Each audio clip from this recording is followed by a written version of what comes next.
세종대왕의 업적은요 진짜 파도 미당밖에 안 나옵니다. 만주족의 역사서인 만주원류고 여기서는 자신들의 조상을 신라에서 왔다고 기록을 해요.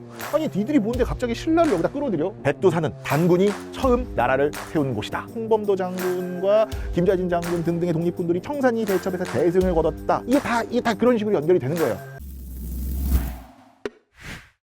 한반도와 만주에서 가장 높은 산은 백두산입니다. 백두산의 해발 고도는 2744m입니다. 물론 어디에서 재느냐에 따라 조금씩 다릅니다. 어느 바다에서 재느냐에 따라 좀 다른데 아무튼 우리나라 사람들한테는 2744m 이거 상식입니다. 백두산의 해발 고도가 상식이라는 거는요, 백두산이 우리나라의 그만큼 중요한 산이라는 의미죠. 한반도의 모든 산줄기가 출발하는 조종산, 조종지산이라는 말을 합니다. 이게 풍수지리에서 나오는 이야기예요. 뭐 소종산, 뭐 대종산 이런 식으로 얘기하는데 한반도의 영산, 이 백두산. 그런데 고려 사람들은 백두산을 갈 수가 없었어요. 왜? 자기들 영토가 아니었기 때문이죠. 물론 백두산이 한민족의 역사 대부분 기간 우리 민족의 영역이었습니다. 고조선, 고구려, 발해 다 백두산이 포함이 되죠. 하지만 발해가 멸망하면서 백두산과 이 두만강 유역은 아예 우리 민족의 영역에서 벗어나 버립니다. 공민왕 때 지은 것으로 알려져 있는 책 옥룡기라는 책에서 백두산이 언급이 됩니다. 하지만 백두산이 자기들 영토가 아니잖아요. 그러다 보니까 이게 구체적으로 묘사를 하지 못하고 풍수지리와 관련해서 제가 아까 말씀드렸던 거 있죠. 안반도 우리에 있는 산이 다 이 백두산에부터 시작을 하는구나. 이런 설명 정도가 나옵니다. 그럼 백두산이 언제부터 한민족 영역으로 다시 들어오느냐? 바로 세종대왕 때예요. 세종대왕의 업적은요 진짜 파도 미담밖에 안 나옵니다. 정말 대단하신 분인데 세종대왕의 업적은 지금까지도 이어지고 있는 게 많죠. 첫 번째 압도적인 1등이 한글 훈민정음이잖아요. 지금까지도 얼마나 잘 쓰고 있습니까? 이 자막 딱 한글이잖아요. 그 다음이 제가 봤을 때는 이 한반도라는 영토가 아닐까 싶어요. 더 구체적으로 말하자면 압록강과 두만강이라는 이 국경선이라고 저는 생각을 해요. 세종대왕이 아니었으면 제가 봤을 땐 지금까지도 북한은 중국이랑 국경 분쟁을 했을 수 있어요. 물론 중국이랑 북한이 1964년에 워낙 사이가 가깝다 보니 조중병계조약이라고 해서 현대적인 국경조약을 다시 맺긴 했습니다. 그런데 두만강과 압록강을 제대로 지키지 못하고 어디 무슨 뭐 함경도 무슨 산맥을 기준으로 했다 그러면은 되게 중국과 이 북한도 국경 분쟁이 분명히 있었을 것이다 라는 이야기를 드리는 거죠. 그런데 여기서 제가 궁금한 게 왜 세종대왕은 두만강까지 영토를 개척했을까요?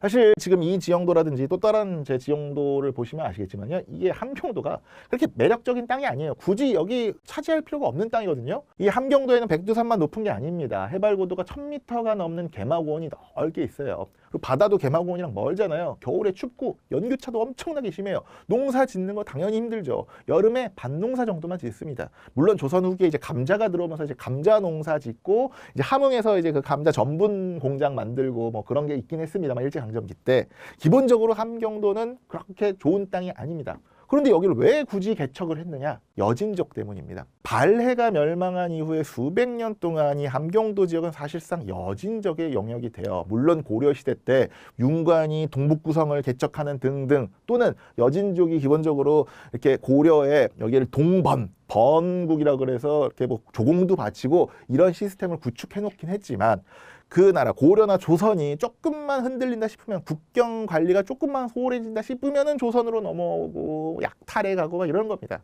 500년 동안 이어지던 고려를 멸망시켰습니다. 그렇게 조선의 건국 세력들은 더 좋은 나라, 더 안전한 나라를 만들어 주겠다고 하면서 새로운 나라 조선을 건국했는데 아니 백성들이 막 힘들고 그러면 안 되잖아요.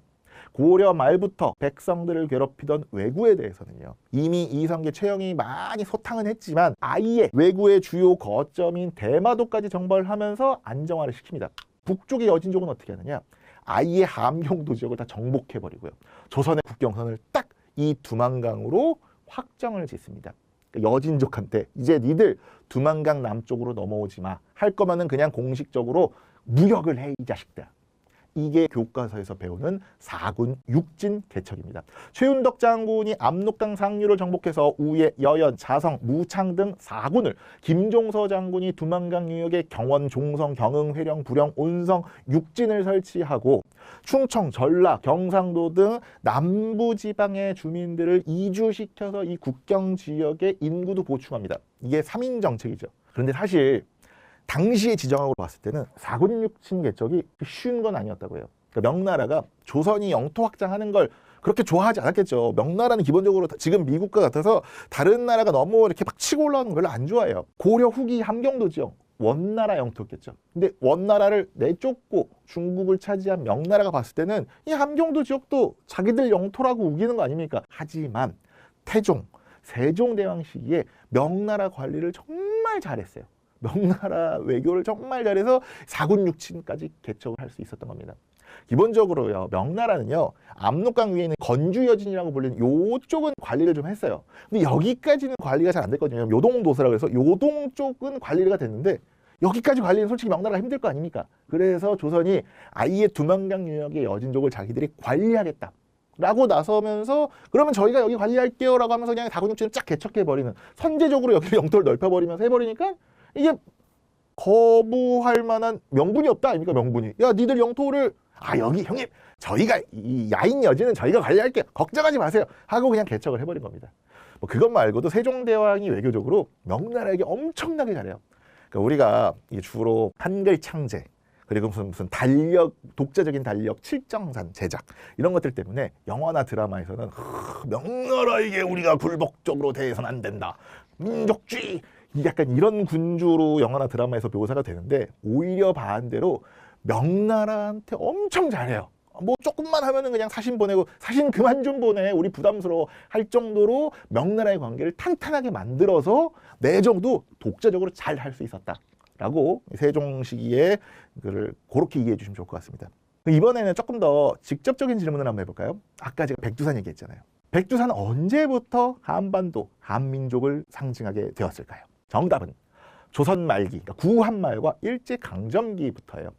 우리가 백두에서 한라까지 동해물과 백두산이, 이런 표현 때문에 백두산의 역사성이 굉장히 깊게 우리가 다가오지 않습니까? 하지만 조선 전기까지만 해도요, 백두산은 한반도의 산줄기가 그냥 시작되는, 아까 제가 말씀드렸던 풍수지리학적으로 조종지산이다, 요 정도의 의미만 있었어요. 솔직히 큰 의미를 갖기가 힘들지 않을까요? 여기 국경지대예요. 산도 많아요. 너무 관리하기 힘들어서요, 단종 세조 때는 사군을 폐지하기도 합니다. 폐사군이라고 해서 이 사군에 살던 백성들을 후방으로 이주시킵니다. 아예 그 영토를 그냥 포기했다는 게 아니라 GP, GOP 느낌 최전방으로 하려고 그냥 백성들을 좀 물려, 그렇게 할 만큼 여기가 힘든 지방입니다. 하지만 조선 후기에 청나라가 들어서면서 분위기가 바뀝니다. 이 명나라 이후에 중국을 통일한 청나라가요, 여진족의 일파, 건주 여진이 세운 만주족이 세운 나라거든요. 여진족, 만주족, 한반도 북부에 살던 사람들입니다. 한민족이랑 생활 터전이 좀 겹쳐요. 뭐 발해의 지배를 받기도 했고. 그래서 역사의식이나 이런 것도 자꾸 묘하게 겹치는 거예요. 청나라에 만들어진 만주족의 역사서인 만주원류고, 여기서는 자신들의 조상을 신라에서 왔다고 기록을 해요. 아니 니들이 뭔데 갑자기 신라를 여기다 끌어들여? 그리고 청사고 같은 역사서에는요, 자기들의 발상지가 백두산이라고 써놔요. 야, 백두산을 니들이 갑자기 왜 얘기해? 이러니까 조선에서도 뭔가 견제 심리가 나오는 거죠. 야, 신라는 우리 역사인데 왜 니들이 가져가려 그래? 약간 이때부터 청나라 입장에서도 뭔가 지들이 역사가 없으니까 자꾸 우리 걸 자꾸 끌어들이는 거예요. 그리고 조선 후기 숙종 때는요, 백두산 인근 국경 분쟁 때문에 백두산 정계비도 세웁니다. 근데 백두산 정계비 표현이 애매해요. 뭐 토문, 두만 막 이런 식으로 애매한 거, 요건 제가 나중에 또 뭐 딥하게 한번 이야기를 하겠습니다만, 그래서 요 분쟁이 계속 이어져요. 이런저런 문제들이 많이 벌어지다가 결정적인 사건이 발생합니다. 민족주의 사학자인 신채호 선생이 1908년 대한매일신보에요, 독사신론이라는 역사 책으로 이제 남아있지만 그때는 이제 연재물이었습니다. 그 독사신론을 연재하다가 백두산은 단군이 처음 나라를 세운 곳이다 라고 주장을 합니다. 나라를 잃어가면서 민족 정체성에 대한 갈망이 커지고 있던 그 찰나에 신채호 선생이 이 백두산을 민족의 뿌리다 라고 이야기를 하면서 백두산이 한민족이 굉장히 새로운 의미로 다가오기 시작합니다. 그리고 이 분위기를 반영하면서 생겨난 종교가 대종교입니다.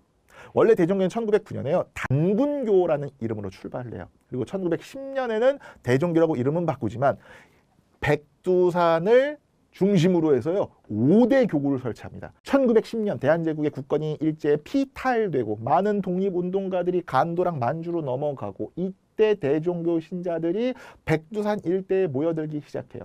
우리가 한국사 시간에 1910년대에 만주의 독립운동, 기지설립운동을 배우지 않습니까? 이때 북간도에 대종교 신자들을 중심으로 무장단체 중광단이 결성이 되고 이후에 김자진 장군이 이끄는 북로군정서로 이 중광단이 이어진다. 그리고 이게 홍범도 장군과 김자진 장군 등등의 독립군들이 청산리 대첩에서 대승을 거뒀다.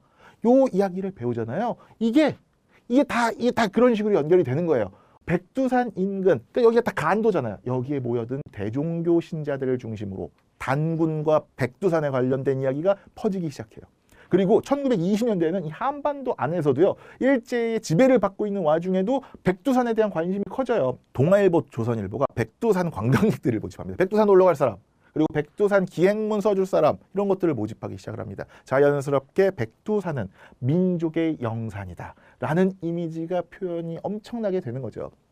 여기에 분단도 영향을 미치는 게, 남북이 분단되면서 뭐 중국을 통해서 갈 수는 있지만 백두산을 쉽게 접근할 수 없게 되죠. 그러니까 백두산에 대한 뭔가 동경, 이런 게 이 분단 시절에도 굉장히 커지는 겁니다. 그래서 1980년대 통일을 상징하는 문구가 뭡니까? 백두에서 한라까지 라는 구호를 통해서 남북 통일의 의미까지 더해지는 민족의 상징과도 같은 그러한 산이 되었다. 국토 이야기 참 재밌죠? 이번에는 동물 이야기를 한번 해볼까요? 한민족, 한반도의 상징은 어쩌다가 호랑이가 됐을까요?